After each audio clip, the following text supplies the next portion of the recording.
Okay, lad os så se, om du er lige så god til at trylle som mig, sagde oldefar. Hov, den sidder fast. Gud, hvor er du håbløs, Svindel. Giv slip.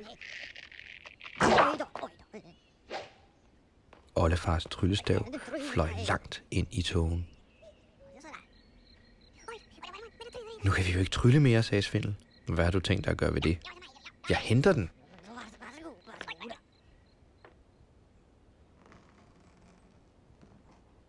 Jeg tror ikke, jeg har lyst til det alligevel, oldefar. Så, Svindel, husk, at enhver klovn med en hat på kan kalde sig for tryllekunstner.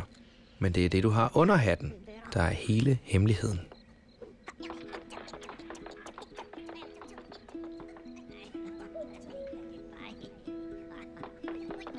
Oldefar, jeg har glemt eventyrbogen.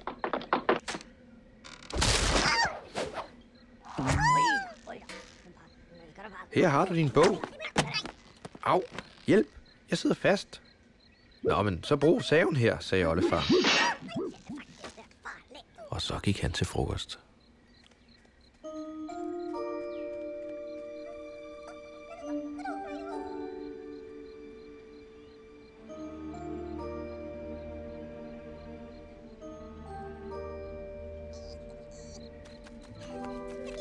Hej, jeg hedder Fup. Hvad laver du? Hey, hjælp mig lige ned. Brug saven.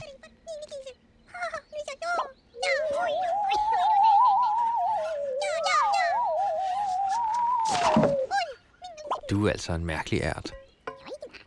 Jeg er altså ikke nogen ært. Jeg er verdens bedste tryllekunstner.